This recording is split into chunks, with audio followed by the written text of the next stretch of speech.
Hello everyone, welcome to this episode of $1,000 Car Guy. Today I'm going to be showing you how to replace fuel injector on your 2012 to 2013 Kia Soul 2.0. The first thing we want to do is remove the plastic cover. There's 4 pinch points.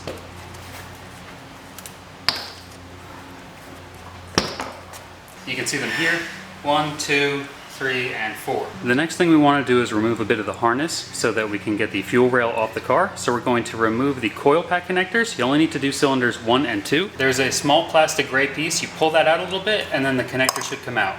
Pull the little plastic piece and then the connector comes out. Next we need to do this. For that you're going to want to use a very small flathead screwdriver. There will be kind of one connector but 2 pins holding it in. Push that one backwards and this one forwards and it should pop up. Next we want to remove the fuel injector harness. So there is a small plastic clip.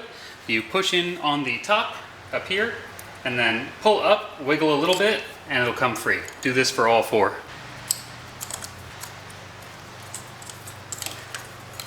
Now we have access to the fuel rail. On the right side of the motor where the fuel rail comes in, the rubberized hose is going to be in this clip.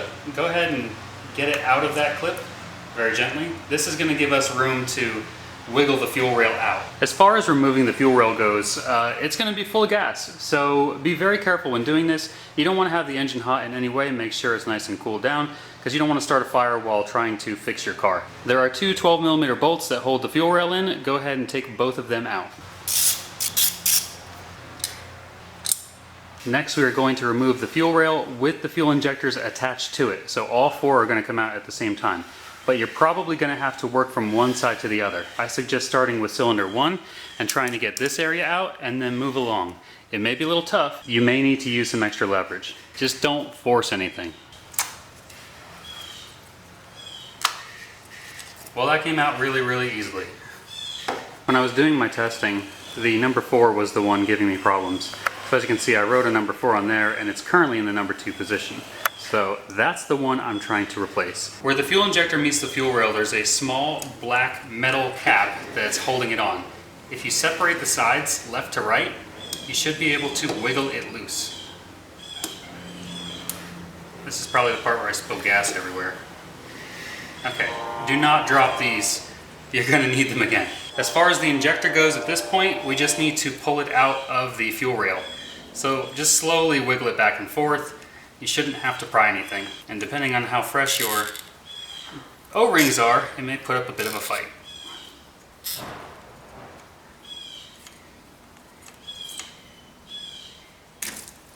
Okay, so we've successfully spilled gas all over the place. I also lost an O-ring in the process.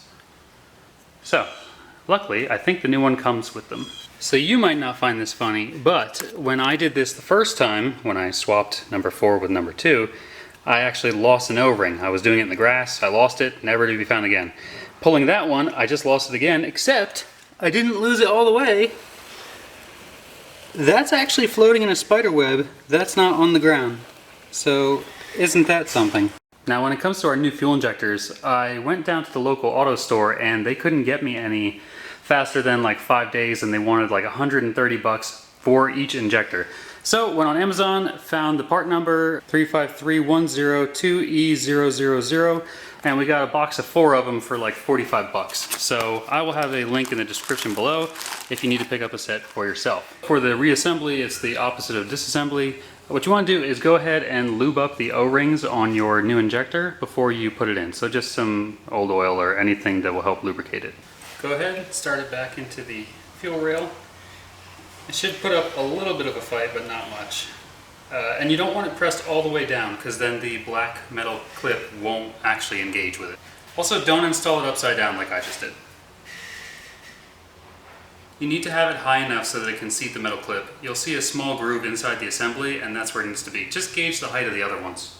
Let's go ahead and reinstall our clip. There we go. There's 2 tabs on either side. You have to make sure that those are fully engaged. Again, look at the rest of them to make sure you're doing it the right way. Now it's time to put the fuel rail back where it came from. I also want to clean off any kind of debris or lube up these other O-rings to give them the best chance to slide in. You do not want to fight these. You do not want to tear an O-ring. You will have a bad day and a burnt up car. Just line everything back up, nice and slow.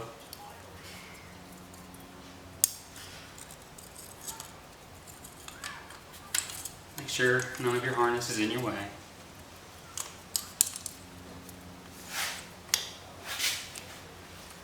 You'll know you're in the right spot when your holes are lined back up and you can put your bolts back in. Go ahead and snug up the bolts. We can now plug in our injectors. You shouldn't be able to screw this up because they're only long enough to go to each injector. Make sure your rubber hose and your fuel rail is back in place. Go ahead, run this clip for the coil packs back over top. Plug all your coil packs back in. And you should be able to test everything now.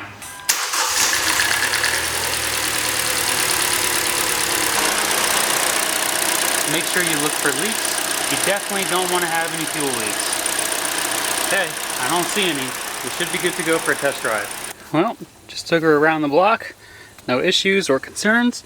So we're going to go ahead, put the cover back on, and we'll be all done. So, thanks for watching this episode of $1,000 Car Guy. I hope to see you sometime soon. Bye.